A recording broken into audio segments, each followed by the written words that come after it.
Chapter 21, A Body Half Written. From the Journal of Adrian Verner, the 8th of October, I awoke in pieces. There is no gentler way to describe what followed the ink's embrace. I returned to myself not as a man rising from sleep, but as a fragment desperately clawing toward wholeness. When sight returned, it came in shards, slivers of light, slices of shadow, flashes of stone that belonged both to the castle and to a place beyond it. My limbs felt weightless, yet impossibly heavy. My breath came in uneven strokes, as though the air were learning how to enter my lungs anew. I lay sprawled on a marble floor, cold and veined with dark streaks resembling dried ink. My fingers trembled as I lifted them to my face. They blurred at the edges, flickering in and out of focus like an image smudged on glass. A half-written body, a draft of myself. The realization tore through me like icy water. What has the ink done to me? I forced myself upright. Every motion felt wrong, slightly delayed, slightly detached. As though a second version of me lingered half a heartbeat behind the first. When I rose fully to my knees, a faint silhouette, my silhouette, echoed the movement, dissolving into dust moments later. The castle had marked me. The ink had begun its binding. I turned my gaze upward. A vaulted ceiling loomed above, carved with spirals of runic script that shifted whenever I tried to read it. Tall windows lined the walls, though no daylight shone through them, only a pallid glow that seemed to seep from the glass itself. I recognized this hall. I had seen it in my dreams. It was the threshold chamber, a space between worlds, where the house shaped its fragments into form. A voice floated from behind me. Soft, cautious, familiar. Adrian? I spun sharply. Clara stood near the far archway, or what remained of her. Her form flickered like candlelight behind frosted glass. Parts of her dissolved into whorls of dust before reforming with painful effort. Yet her eyes, those gentle, sorrowful eyes, held me with a steadiness I could scarcely summon for myself. "You came back," she whispered. I tried to speak, but my voice cracked, dry, unfamiliar. "Clara, am I?" I swallowed hard. "What have I become?" She stepped closer, but not too close. I could see she feared the ink still clinging to me. "You are between," she murmured. "No longer fully written, no longer fully your own. The void touched you. It changed the way the house sees you." A tremor shook my hands. "Am I alive?" Her expression fractured. "I do not know." The answer chilled me more deeply than any truth Severin had spoken. I looked down at my body. Ink veins curled beneath my skin, pulsing faintly with each heartbeat. My shadow, if it could still be called that, twitched moments after I moved, like a creature tethered but unwilling. "Clara, I can feel it," I whispered. "The castle, it's inside me." She nodded slowly. "That is why I came. To warn you." She reached up, her hand trembling violently, and brushed her fingertips near my cheek, though they did not quite touch. It was as if an invisible barrier kept her from making contact. When the house begins a binding, it rewrites the subject in its own language. You are becoming part of its story. Not a person, a thread. A terrible dizziness seized me. Can it be undone? Clara hesitated. There is only one way to halt a binding, but it is nearly impossible. Tell me. Her voice dropped to a fragile whisper. You must gather every piece of the memory it stole from you. The true memory. Only then will you be whole again, and only then will the ink retreat. I felt the echo of the woman's voice, her touch, her plea, shudder through my chest. Clara? Who was she? Pain crossed her face. I cannot speak her name. The castle listens too closely. But she mattered to you more than anything. Enough to tear your script from the path the house designed. I shut my eyes as my pulse hammered unnaturally in my veins. So the castle took her from me. Yes, Clara murmured, and now that you've touched her memory again, the binding has begun. The house seeks to overwrite you before you reach her truth. A distant tremor ran through the chamber, shaking dust from the ceiling. The air grew colder, darker, as though something approached. Clara's voice sharpened. We must leave. Severin. She stopped. Her body stiffened. A figure stepped from the shadowed archway behind her. Tall, still, immaculate. Lord Severin. But this time, his gaze fell upon me with something closer to horror than calm. Adrian, he breathed, what have you done? Clara moved protectively in front of me, though her fading light trembled dangerously. Stay back, Severin. He ignored her, stepping forward slowly, as though approaching some fragile, volatile creation. The ink has marked you, he whispered. You have touched the void. You have taken in its language. I rose unsteadily to my feet. I did not choose this. No, he murmured, but it chose you. His eyes narrowed, not with malice, but with a deep, profound fear. Adrian, the castle is not merely binding you. He took another step, lowering his voice to a tremor. It is trying to rewrite itself through you. My blood froze. What does that mean? It means, Severin whispered, that the castle believes you can unmake it. The chamber shuddered violently, the walls pulsing like a living heart, as though the house itself recoiled from the truth spoken aloud. Clara seized my hand, just barely maintaining her form. Run, she gasped. Now, before it realizes what Severin has said. But Severin raised a hand, not to strike, but in warning. Adrian, if you run, the castle will chase you.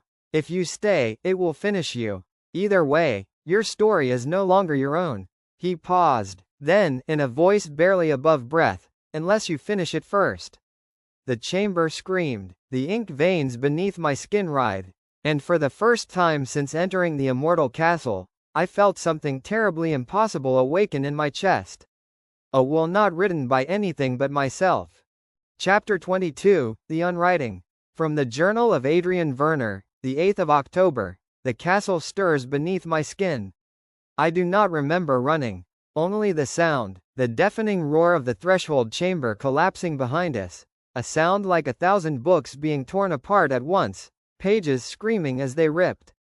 Clara's hand, thin as smoke, gripped mine with desperate strength, guiding me through archways that warped even as we crossed them. Severin followed in silence, not chasing, not restraining, watching, and what he watched was me. For the further we fled, the more the castle destabilized around us. The floor shifted, not like stone under strain, but like wet parchment crumpling beneath an unseen pen. The walls breathed in shallow, rapid pulses. Patterns of ink seeped from cracks, forming frantic, jagged script that vanished before meaning could be read. The house feared something, feared me. Clara pulled me down a narrow staircase winding into a lower hall. But midway through the descent, the steps trembled, and the stone dissolved under my foot. Not broke, not cracked, dissolved, as though someone had taken an eraser to reality. I stumbled backward. Clara gasped. Severin descended calmly behind us, his voice measured but strained. It has begun. I stared at the missing stair, at the nothingness where stone had been an instant before. What has begun? The unwriting, Severin said. A phenomenon the house has never permitted. Clara shook her head. It shouldn't be possible. Only the house can unmake its own script. Severin fixed his gaze on me. Unless the script is afraid of what it wrote. A chill pressed against the back of my neck. What did I do? I whispered. Severin stepped closer, hesitant, as though approaching a breaking wave. You touched the void, Adrian. Not as a sacrifice, nor by coercion. You reached for it. It responded. Responded how? You took in its language, he said. And now the ink recognizes you as an author. My heartbeat faltered. Author. Clara's voice broke. No, no, Adrian, do not listen to him. But Severin continued, the words tumbling out with a fervor I had never heard from him. Why do you think the castle fears your memory? Why do you think it tore her from you? Because she changed your story, yes, but more than that. He paused, eyes gleaming with something like awe. You had already begun writing it yourself. A tremor surged through me. That's impossible, is it? Severin asked softly. Look, he pointed. The stair I had stepped on, the one that dissolved, began to reform. Stone first, then pattern, then color, but not the same as before. It reshaped itself into my memory of a stair, not perfect, not precise, but familiar. A version drawn from my mind. Clara staggered back in horror. Adrian, she whispered, the castle is rewriting itself around you. No, not rewriting, responding. I felt it now, the strange resonance in my chest, humming beneath my ribs like a living quill. The castle pressed against my thoughts, not to control them, but to sense them. I reached toward the reformed stair, trembling. The moment my fingers brushed its surface, it rippled, not physically, but conceptually. The stair's existence bent, reshaping itself according to the faintest outline of my intention. I jerked my hand away, heart hammering. I didn't mean to. You don't need to mean it, Severin said. The ink inside you listens. The house listens. Clara collapsed to one knee, her form flickering violently. Adrian, stop, please. You don't understand what this means. I turned toward her. Then tell me. Her eyes, once soft, now hollowed by fear, fixed on mine. If you can unwrite the castle can unwrite you. The hall shuddered violently, as if enraged by the truth spoken aloud. A fissure tore across the ceiling, spilling black mist. Ink dripped in thick rivulets, forming lines across the walls. Do not let him remember. Do not let him write. Do not let him become. Severin stepped beside me, his tone low. It knows what you are now. And what is that? I whispered. His eyes met mine, solemn, unshielded. You are the first anomaly it could not correct. A man whose memory changed the castle, rather than the castle changing him. He exhaled. You are the unwritten. The floor bucked beneath us, walls bending inward in violent convulsions. The castle had heard, and for the first time since entering its halls, I felt it not as a structure, nor a predator, nor a mind, but as a terrified creature, wounded and lashing out. Clara seized my hand. Adrian, run. Before it decides the only way to stop you is to erase you entirely. But Severin held out an arm, blocking our path. Running won't save him. His voice dropped to a reverent whisper. Only remembering will. The castle howled, a sound like paper tearing across the heavens, and the floor split open beneath my feet. I fell, but I did not fall alone. A voice rose from the darkness below, a voice I knew better than my own heartbeat. Adrian, find me, the memory, the truth, the woman. And as I was swallowed by the depths, I understood. The castle wasn't rewriting me. It was trying to stop me before I rewrote it. Chapter 23, The Archive Beneath All Stories. From the Journal of Adrian Verner, the 8th of October. I have fallen out of the castle, and into its beginning. There was no impact when I struck the bottom of the great fissure, only a soft, weightless surrender, like sinking into ash. For several moments, I did not know if I lay upon stone or upon the remnants of some ancient parchment ground to dust. When I opened my eyes, I found myself in darkness. Not the living, shifting dark of the ink void, but an older one. A darkness that smelled of time left rotting. I rose slowly. My limbs were weak. The ink beneath my skin pulsed softly, like a heartbeat muffled beneath thick cloth. I could still feel the castle's terror vibrating somewhere above me, a distant, trembling pressure. Yet here, in this deep hollow, its presence felt muted, almost blind. I stood in a cavernous hall. No torches burned on its walls. No runes shifted across its ceiling. Only pillars, massive, towering, shaped like quills carved from black stone. Between them lay rows upon rows of stone pedestals, each supporting a single slab of slate. Slabs etched with lines, not language, not quite. More like the ghosts of sentences. The first stories ever attempted. My breath caught. This is. My voice cracked. The archive. A whisper slid across the floor. You stand where the castle was born. The voice came from deep ahead, old, brittle, yet resonant enough to make the pillars hum faintly in response. I took an unsteady step forward. Who are you? I called. Silence answered first. Then, a figure emerged from behind one of the towering quill pillars. Bent, draped in tattered robes the color of faded ink. Its face hidden behind a mask shaped like a blank page. It moved slowly, deliberately, as though the very air resisted it. When it spoke again, the voice came from everywhere and nowhere. I am the First Scribe.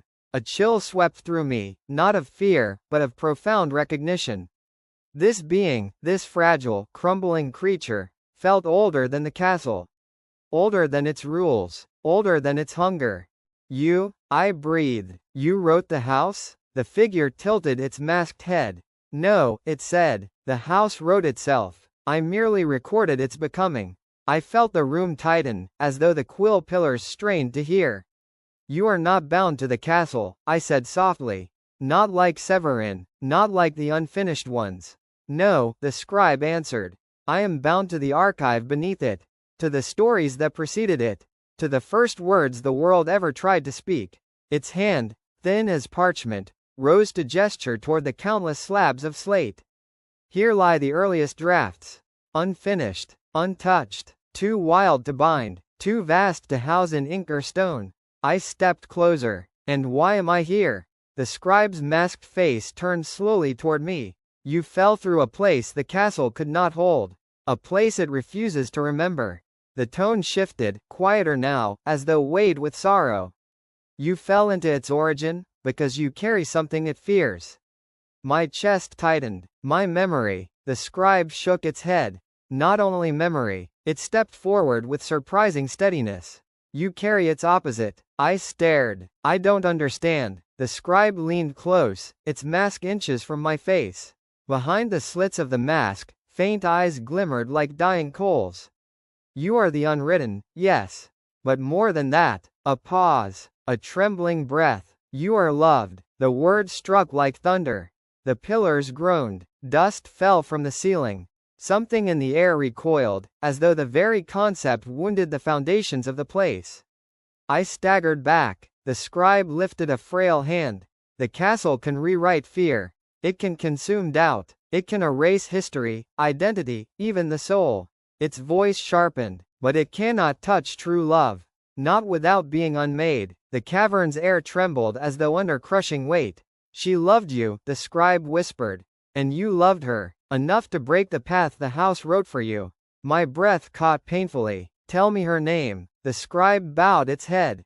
I cannot. It was taken from me, too. The castle devours all records of those who defy it. My fists clenched. But she left something in you, the scribe murmured. Something the castle cannot erase. A fragment. A spark. My voice shook. Where is she now? Silence. Then, the scribe pointed toward the deepest part of the archive, a shadowed corridor choked with dust and stone. Her memory is sealed in the oldest chamber, it said, beyond the reach of the castle's ink, hidden in a draft older than the house. A weight settled into my bones. I must go to her.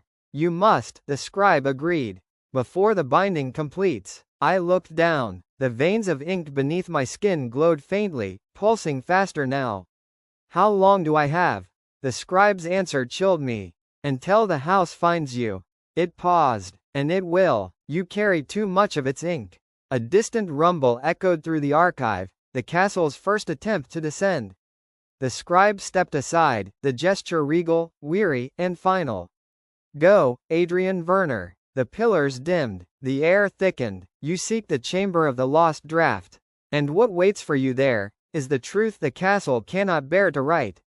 As I stepped into the dark corridor, the scribe called out one last time, when you find her, remember fully. For remembering is the only force the house cannot undo. And behind me, the archive began to close. Chapter 24, The Chamber of the Lost Draft.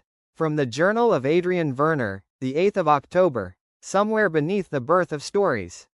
The corridor into which the first scribe directed me was unlike any I had walked. It seemed carved not by hand nor ink, but by memory itself. The stone was pale, almost white, veined with faint silver lines that pulsed softly beneath my touch. Each pulse sent a whisper through the floor, as though the chamber breathed beneath my feet. Clara and Severin were far above me now. The castle itself strained to descend. Down here, in the roots of its creation, I felt truly alone. But as I stepped deeper into the narrowing passage, a strange calm settled over me. Like the hush that precedes the first stroke of a quill on clean parchment. I was near her, whoever she was, whatever she had been to me, whatever truth the castle had severed from my life. The air grew warmer, softer. It carried the faint hint of something achingly familiar, a scent I could not place, yet which struck my heart like a bell struck with reverence. I whispered into the silence. Are you here? My voice vanished into the corridor without echo. Then a soft glow bloomed ahead. A circular doorway, smooth, seamless, grown from stone like a great white iris, emerged at the end of the hallway. It shimmered faintly, its surface rippling like water touched by moonlight. I placed my hand upon it. The stone warmed instantly beneath my palm. A whisper, her whisper, brushed my ear. Adrian? The door dissolved. I stepped inside. The chamber of the lost draft was small, unadorned, quiet, but its simplicity masked a truth so profound it stole my breath. The chamber contained no shelves, no pillars, no ink, no runes, no script, only a single object rested upon a pedestal of pale stone, a book. Thin, unfinished, bound in soft, colorless vellum. No title adorned its cover. Yet when I drew closer, the pages trembled, not from any breeze, but from recognition. This was her draft, or mine, or both intertwined, a story cut short, a story stolen, a life unwritten by force. My hands trembled violently as I reached toward it.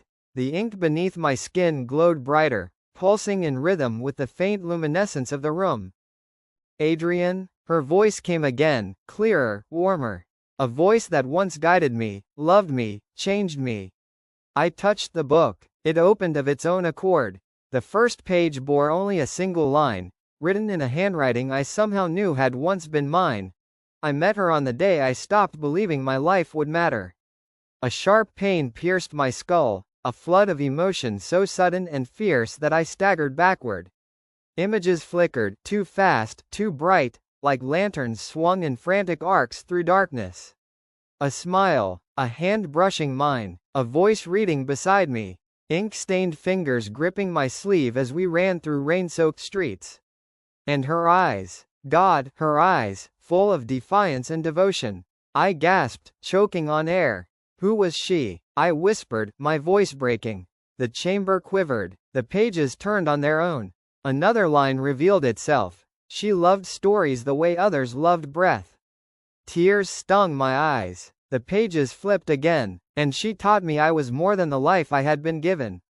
My knees buckled. I fell to the floor, trembling, overwhelmed by the flood of half-born memories, glimpses of laughter, of quiet nights, of whispered promises made in shadowed rooms. I remember, the words escaped in a ragged breath. I remember her. The book glowed, the room brightened, a voice, steady now, no longer a whisper, spoke behind me. I knew you would. I turned, and for the first time, truly, I saw her, not the blurred outline from the memory door, not the flickering form in the ink void, not the echo the castle left behind. Her. She stood in the doorway of the chamber, whole, radiant in a soft, impossible luminescence that the castle's ink could not touch. Her hair fell in loose waves over her shoulders. Her eyes, those warm, steady eyes, met mine with such tenderness that my heart clenched painfully. She took a step toward me. The chamber leaned toward her presence as though drawn by gravity. Even the ink inside my veins seemed to steady. Adrian, she murmured, voice trembling with relief. You found me. My throat tightened. Who are you? She knelt before me, lifting a hand toward my face. But before her fingers could touch my skin, her light flickered faintly, as though the castle, even from afar, strained to suppress her existence. Her voice softened. I am the one you chose, Adrian. The one the castle could never rewrite. The one it feared enough to steal. Tears blurred my vision. Tell me your name. She smiled, a smile filled with heartbreak and joy. You knew it once, she whispered. And when you speak it again, the castle will begin to die. Before I could answer, before breath could form into sound, the chamber shook violently. A roar, a deep, monstrous roar, tore through the air. The castle had found us. Her eyes widened in horror. Adrian, you must finish remembering, before it erases us both.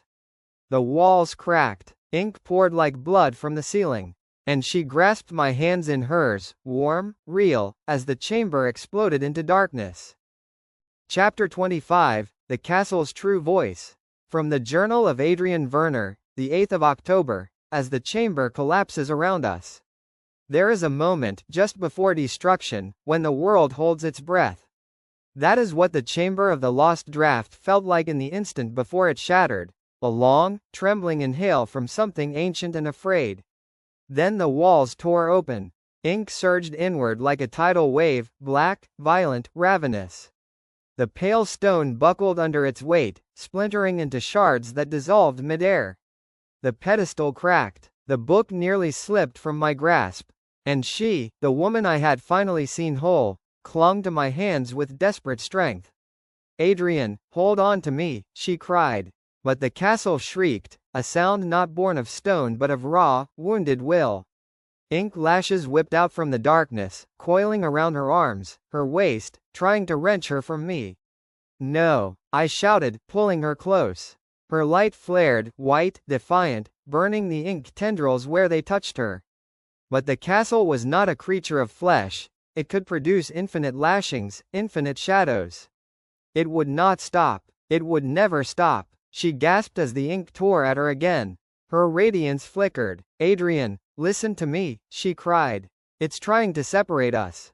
If it does, it will seal the memory again, and this time, it will bury me deeper than before." A tremor split the floor beneath us. Chasms opened, spilling endless black script that spiraled upward in a cyclone. Ink phrases swirled past my face. Unright. Unmake. Unremember. Unlove. The castle was screaming its terror into words. The ink around her waist tightened. She cried out. I tightened my hold on her hands, my voice breaking. "I won't lose you again." Her eyes glistened, not with fear, but with sorrow. "You don't even know my name," she whispered. "Then tell me." She shook her head violently. "If I speak it now, it will be undone. You must remember it yourself." "How?" She leaned forward until her forehead touched mine, a gesture so familiar it pierced me with a pain deep and bittersweet. "Adrian, your soul already knows me." Another lash of ink snapped around her shoulder, wrenching her back. I pulled her toward me with all the strength I had, but my body, still half-written, flickered under the strain. I felt the castle's will pressing on my skull, a crushing, suffocating demand. "Forget, forget, forget." The ink inside my veins pulsed violently, trying to obey. I screamed through clenched teeth, fighting the pressure. "I won't." But the ink surged, responding to the castle's command. Threads of darkness threading up my arms, dragging me backward while shadows tore her the other way. Our fingers began to slip. "No, Adrian, don't let go," she pleaded, tears streaking down her luminous face. The chamber convulsed again. A torrent of ink slammed between us, pushing her toward the collapsing doorway. Her light dimmed. "Adrian, remember," she cried desperately. "Remember the night in the rain. Remember the way you held me, remember." Her voice cut off in a strangled gasp as a tendril wrapped around her throat. "No," I roared. My vision blurred. Ink veins flared under my skin like black lightning. Something in me snapped. Not in fear, in defiance. The ink binding me recoiled, just for an instant, and in that instant I lunged forward, grasping her arm with both hands. Her light surged toward me in a blinding wave, and behind it came an image. A street. Rain. Her voice laughing breathlessly in my ear. Her hand grasping mine as though afraid of the world letting go. Pieces of the memory. Fragments. But not enough. Never enough. The castle sensed it, and screamed in a fury beyond words. Ink slammed into us like a collapsing tide. The chamber shook. Her fingers slipped. Her light flickered, and then she was torn from my grasp. "Adrian!" Her scream faded into the roaring inkstorm. "No, no." I lunged after her, but the darkness surged upward, swallowing her last glimmer. I clawed through the ink, choking, fighting. But a voice deeper and older than the castle itself boomed through the ruin. "She belongs to no story. Not even yours." It was not Severin. It was not the scribe.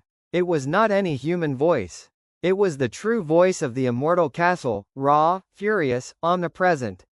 Ink pulled me downward, out of the collapsing chamber, out of the memory, out of the world. But just before it swallowed me whole, a single word broke through the roar. Her voice. Faint, desperate, barely more than breath. And then all went black. I fell, and the castle's voice pursued me like thunder. You will forget her. But in the darkness where ink could not reach, a spark still glowed. A spark shaped like a memory. A spark shaped like her. I held onto it, with everything I had. Chapter 26, The Castle That Tore Itself Apart. From the Journal of Adrian Verner, the 9th of October. I awoke inside a dying story. I came to on a floor that was no floor at all, a patchwork of shifting stone, dissolving ink, and trembling script that tried, and failed, to form coherent ground. Each breath I drew felt wrong, as if the air were stitched from torn fragments of former rooms. The castle had changed. No, the castle was changing.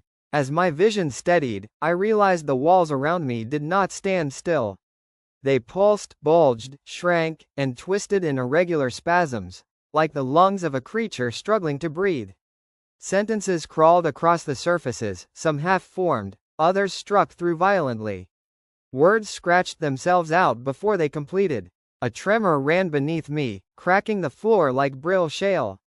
The house was breaking, and it was because I remembered her.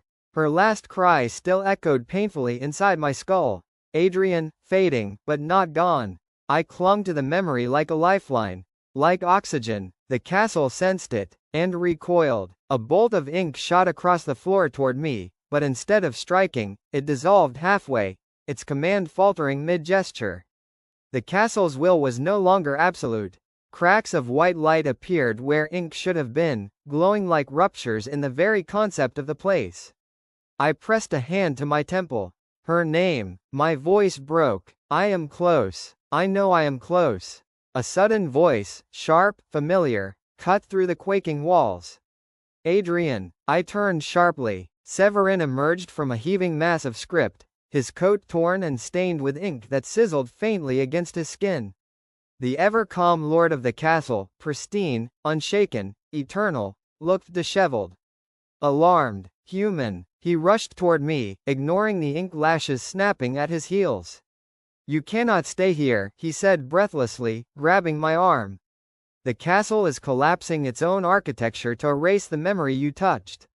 I shook my head, staggering to my feet. It will not succeed. Adrian, listen. No. My voice echoed, cracking with force I scarcely recognized.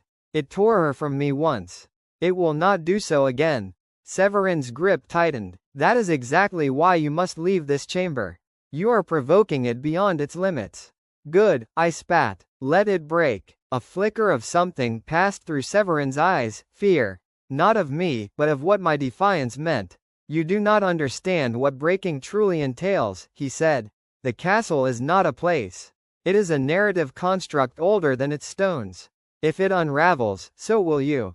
I pulled away. I would rather unravel than forget her again. His jaw clenched. Adrian, she was important to you, yes, but you cannot sacrifice yourself for a fragment. I rounded on him. A fragment? A fragment? She is the only truth I have left. The walls shuddered violently, reacting to my raised voice. Entire sentences ruptured, raining down in shredded symbols. One phrase crashed at my feet in bold, jagged ink. Do not remember. Severin's eyes darkened. It knows you are recalling her. It senses you drawing closer. That is why it is tearing itself apart. It will destroy every room if it must. Then let it. I shouted. Severin grabbed both my shoulders with force. Adrian, listen to me. He had never touched me so roughly. Never raised his voice. Never lost the austere composure he wielded like a blade. But this time, his voice trembled. If it unravels entirely, there will be no truth left to find. No memory. No her. Nothing but void. I froze. The ink veins under my skin pulsed painfully, as if in warning. In the silence that followed, the castle shrieked. Stone buckled. Floors inverted. The ceiling split, revealing a sky of swirling ink and blank parchment. Severin cursed under his breath, something I had never once heard from him. The castle wants you helpless, he said. It wants you isolated. It wants you pliable. If you fall through another rift, we will not reach you in time. We? I echoed. A soft glow flickered behind him.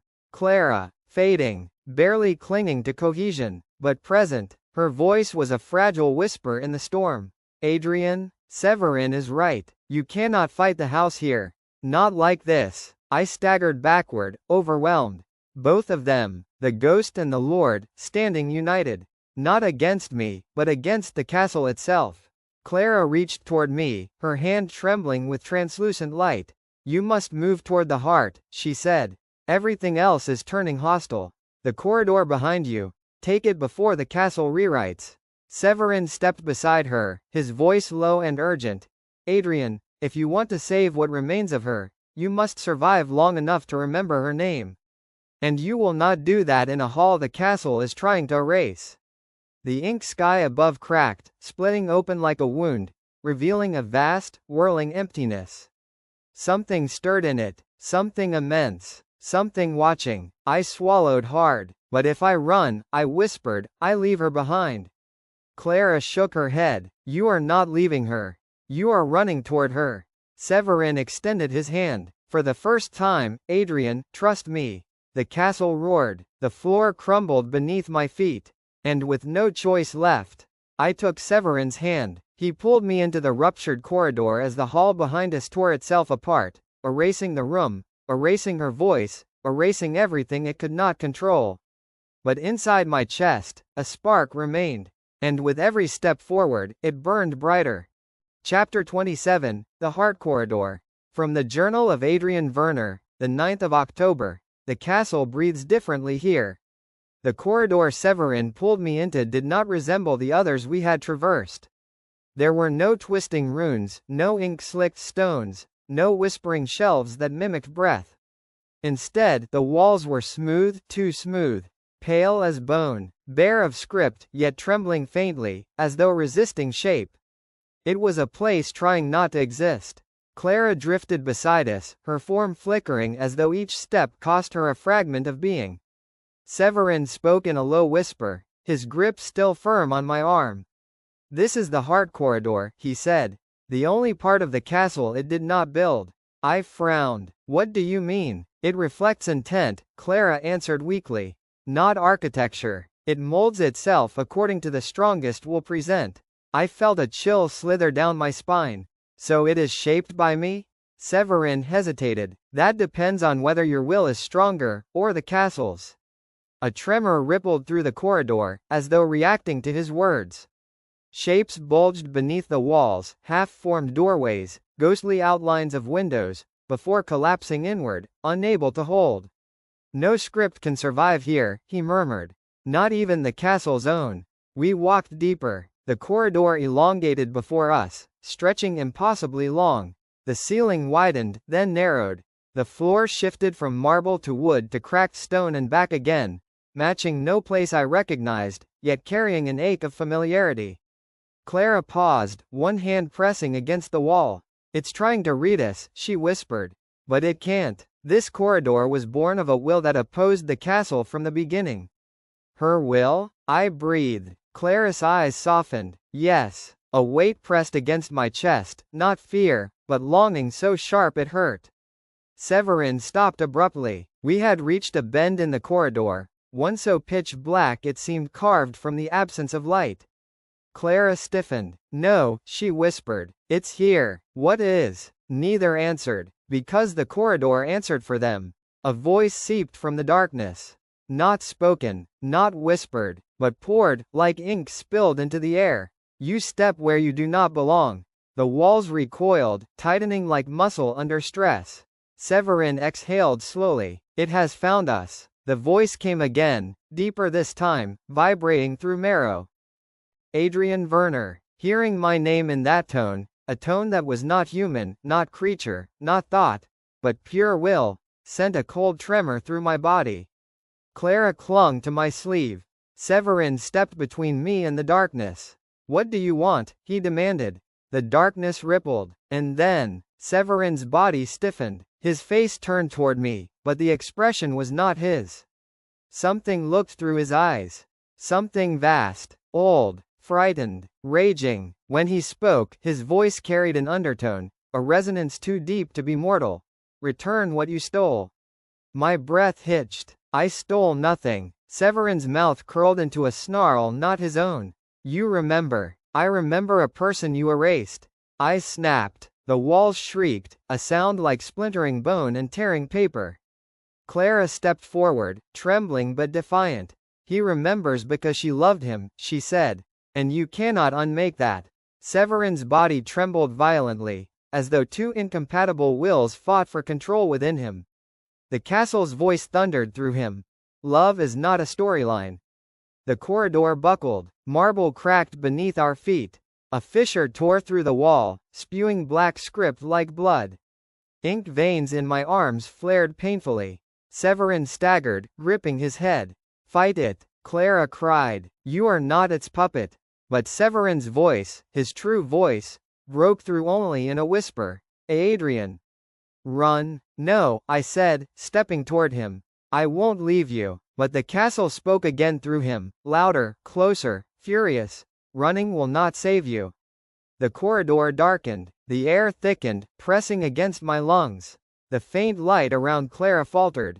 The castle pushed harder through Severin, twisting his voice into a tone colder than the grave. What she gave you is not yours. My fists tightened. She gave me the only piece of my life that ever felt like it belonged to me. A sound, raw, inhuman, tore from Severin's throat. The castle shrieked through him. Her name must not be spoken. The corridor convulsed. A blast of force slammed me backward into the wall. My vision blurred. Ink pulsed in my veins, reacting violently to the castle's command. Clara flung herself between me and the darkness, her fading light a shield barely holding back the crushing void. Adrian, she gasped, listen to me. The castle is terrified. Severin's head jerked sharply as the force inside him roared. You will forget her or you will end. But Clara's voice rose, small, flickering, yet unshaken. No, Adrian, look at it. Look how it tears at itself. Look how it fears you remembering. She grabbed my hands, her touch barely solid. Her name is inside you. Find it, before the castle consumes everything. Severin let out a feral cry, a cry not his, and lunged forward as the darkness surged. I knew then, this corridor was not testing me. It was giving me the only chance I would ever have. I drew breath, felt the spark inside my chest flare, and stepped forward. Toward Severin, toward the castle's will, toward the truth it feared. I opened my mouth, and spoke the first syllable of her name. The corridor exploded in blinding light. Chapter 28, The Name That Unmade Silence. From the Journal of Adrian Verner, the 9th of October, the moment the world broke. Light, cold, white, impossible, burst through the heart corridor the instant the syllable left my lips. Not a scream of light, not a flare, but a detonation. A force that did not illuminate so much as erase the darkness fighting to hold its shape. Severin staggered backward, hands clamped to his skull. Clara's fading form brightened to a painful, trembling glow. The walls, those bone-pale surfaces, shuddered like living tissues shocked into stillness. And through the roar of the castle's fury, I spoke the second syllable. It tasted like memory, like breath, like dawn breaking after years of night. A shockwave tore the corridor apart. Ink reversed its motion mid-air. Sentences devoured themselves. The floor reformed, broke, reformed again in a panic it could not hide. The castle screamed in Severin's voice. Stop. But I could not stop. The name, her name, was rising through me like a tide I had drowned in once before. A warmth spread across my chest. My vision swam with flashes. Rain falling on her hair, her laugh echoing against old stone, her fingers gripping my sleeve as if I were the only real thing in the world. Clara cried out, half sobbing, half laughing. Adrian, yes, yes, remember her. Remember everything. Severin lunged toward me, or rather, the castle moved through him, jerking his limbs like a puppet seized by a panicked puppeteer. Ink veins bulged across his neck. His eyes rolled white. You will not speak it. I tore my arm free from Clara and stepped into the blinding pulse of light cracking the corridor like a shell. My voice trembled but did not break. I spoke her name, the full name, a name the castle had buried, forbidden, shattered. A name that tasted like life, Alara. The corridor ruptured, not like a building collapsing, not like stone buckling, but like a story forcibly rewritten.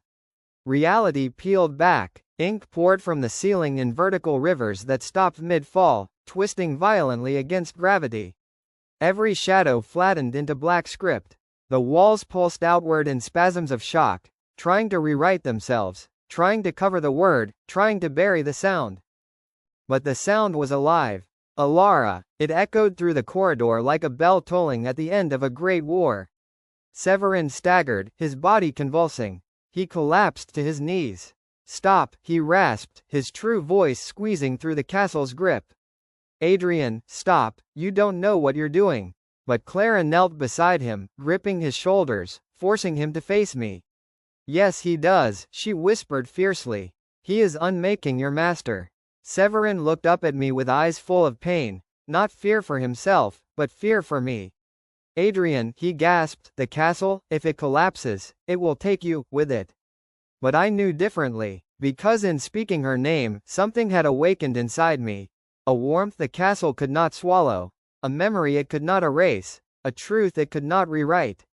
Love, unwritten, uncontrolled, unbreakable, and the castle, for all its power, for all its ink and script and immortal hunger, was terrified of love.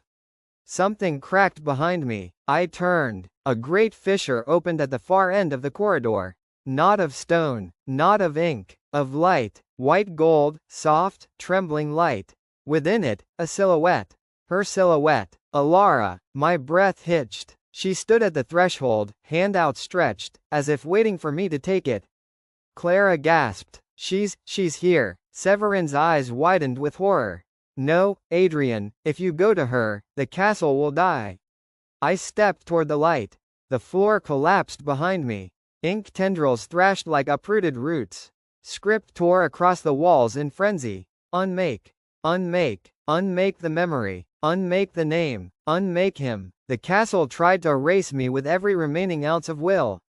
I ignored it. I walked toward Alara. Her outline sharpened as I approached, her hair catching the glow like strands of dawn, her eyes luminous with recognition and sorrow and hope. "Adrian," she whispered. The corridor screamed, a last, desperate attempt to drown her voice. But her voice did not break. "Come back to me." My knees weakened, my chest burned. I held out my hand. As our fingers touched, a sound like a quill snapping echoed through the castle. Severin cried out. Clara's light flickered violently, the corridor split open like a wound, and the immortal castle began to die. Chapter 29, The Last Draft. From the Journal of Adrian Verner, the 9th of October. We crossed a threshold I did not know existed. The moment Alara's fingers touched mine, the heart corridor tore itself apart. A blinding fissure of light swallowed us whole, not cruel, not ravenous, but warm, like a memory finally allowed to breathe. The castle's ink shrieked against the glow, recoiling as if scalded. And then, silence. Silence so pure it felt like snow falling in a world without wind. The world around us reformed in soft shapes. A pale plain stretching endlessly, neither earth nor sky, an empty canvas rippling with faint echoes of lost stories. We stood upon a surface that felt alive, warm, trembling faintly, as though relieved to exist free of the castle's will. Alara held my hand tightly, anchoring me. For a moment, only a moment, I felt whole, but behind us, the fissure into the heart corridor did not close. It darkened, twisted, coiled, and then it roared. Severin stumbled through the collapsing breach, half falling onto the pale plain. Clara slipped out behind him, her light flickering, her form so faint she looked like the ghost of a ghost. Severin turned sharply toward us, and toward the darkness he'd barely escaped. "Adrian, Alara, we must run," he rasped. "It's coming." Alara stiffened. "The castle?" Severin's eyes, usually unreadable, were wide with something close to dread. "No, not the castle," he swallowed. "What the castle becomes when it realizes it can die." A shape slowly pushed through the fissure. At first, it looked like ink. Then like smoke. Then like a mass of shifting limbs and rotted script. A body made of every unwritten thing the castle ever consumed. The last draft. The castle's final safeguard, its attempt to create a story strong enough to overwrite its own destruction. Severin stepped protectively in front of us. I've only seen it once, he murmured. His voice shook. It ends everything it touches. The creature unfolded, piece by piece, its form impossible to fix in memory. A man-shaped outline one moment, a great winged blot of darkness the next, then a shifting cloud of sentences written in a dead language. The plane quivered beneath our feet. Alara drew closer to me, her voice quiet but unbroken. It wants to rewrite you, Adrian. Completely. It will tear the memory back out of you. I gripped her hand tighter. I won't let it. The last draft moved. It did not walk. It rewrote the space between itself and us, closing the distance as if erasing the world one frame at a time. Its faceless head tilted, as if studying us. Severin stepped forward, raising a trembling hand. Stop. The last draft halted. Then, slowly, it turned its featureless head toward Severin. The voice that came from it was a chorus of every erased character, every forgotten line, every devoured life. You are loyal. Severin went rigid. Clara floated to his side. Don't listen, she whispered desperately. Please, Severin, don't. The creature spoke again. Serve. And live. Severin's jaw tightened. Living is not the same as being written, he said softly. A tremor passed through him, the castle's influence trying to sink hooks into his mind. He resisted, sweat beading across his brow. The last draft turned toward me. Ink rippled across its form. Adrian Verner. A cold shiver crawled down my spine. You are the error. The plane shook violently. Words, jagged, chaotic, spilled across the surface beneath my feet, binding around my ankles like fetters of language. Alara grasped my shoulders. Fight it, Adrian. You are not its story. You never were. I tore at the binding script, but the words tightened, cutting into my skin like thin blades. The last draft drifted closer. She does not exist. Alara stepped forward, light flaring around her like the first dawn. I am here, she said fiercely. You cannot erase me again. The creature recoiled, only for a moment, before surging forward in a violent arc. Severin moved, swift, desperate, more alive than I had ever seen him. He threw himself between us and the last draft. The creature's strike hit him square in the chest. A shockwave tore across the plane. Clara screamed. Alara staggered. I fell to my knees. Severin crumpled, ink spilling from the wound like blood reversed. No, no, Severin. Clara cried, dragging herself to him. He tried to speak, coughed ink, then forced the words out. Adrian, listen, the castle cannot kill her unless you forget her name. The last draft cannot reach her, only you. His eyes, once cold and distant, burned now with fierce urgency. You must remember everything. Finish her story. Finish yours. The last draft rose again, towering, furious.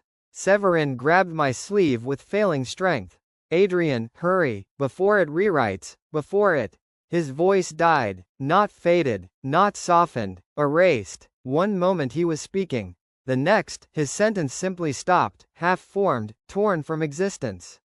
Clara screamed, her voice breaking, her form unraveling like smoke.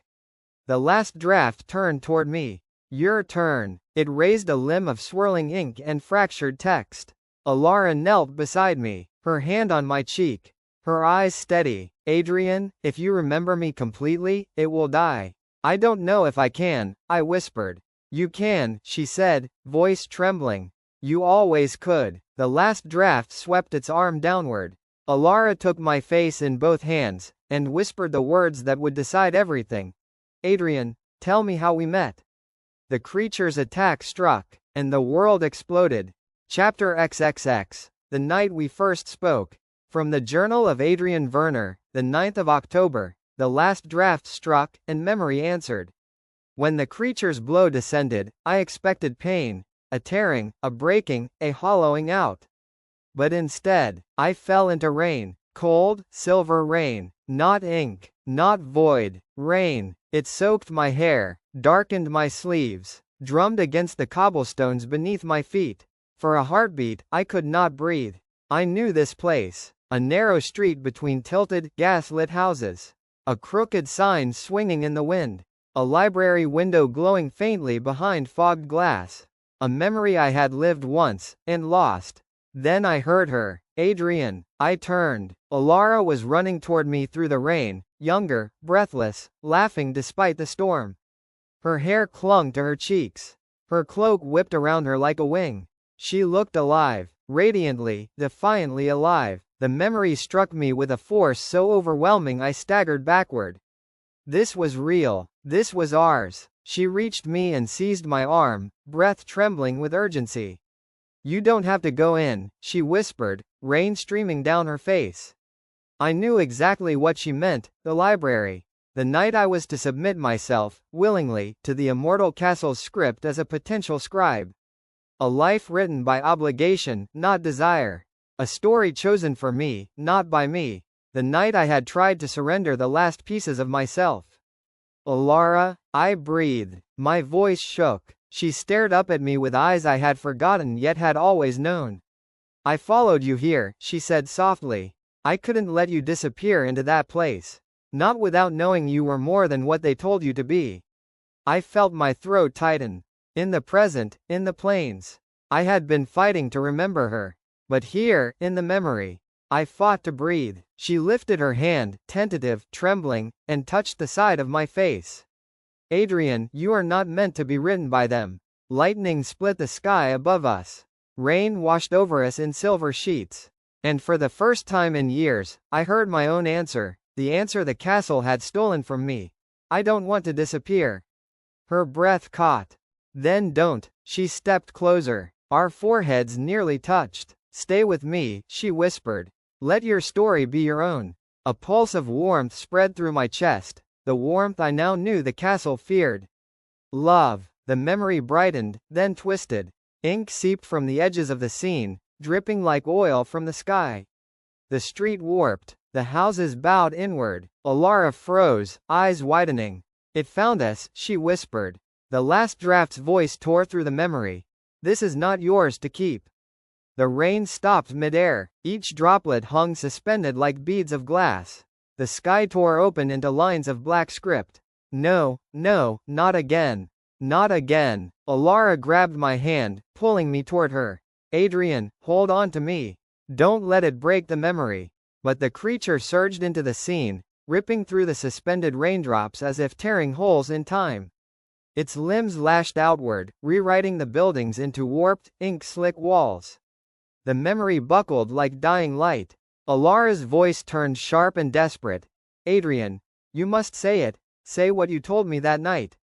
I froze. What I told her. It was the memory the castle ripped away. The turning point. The reason it tore her from my life. Ink tendrils wrapped around my arms. I choked, struggling to breathe. The last draft roared. "Unmake this." Alara cried out, pulling against the ink. "Adrian, remember what you said." My chest burned. And then, the words rose through me like a heartbeat I had forgotten. I whispered them. I said, "My story begins where yours touches it." Alara gasped, not in fear, but with joy. The memory ignited. Rain resumed its fall, but this time, each drop glowed with white gold light. The streets straightened. Ink retreated. The sky mended into storm clouds. The last draft shrieked, recoiling as cracks of light split across its form. Clara's voice echoed faintly, not in the memory, but from far away. "Adrian. You're unmaking it." Severin's voice followed, weak but urgent. "Finish the memory, before it rewrites you." Alara cupped my face in her hands, her touch warm, solid, real. "Adrian," she whispered, "then say it again. Say it where it matters." Outside the memory, I could feel the plains trembling, the creature thrashing, the castle collapsing. Inside the memory, I took a breath that felt like life itself, looked into her eyes, and said the words that tore the castle's destiny apart. "My story is mine. And you are the part one choose." Light exploded from us. The last draft screamed. The memory shattered, not into fragments, not into ink, but into liberation. And I felt my soul anchor. To myself. To her. To truth. The castle had lost.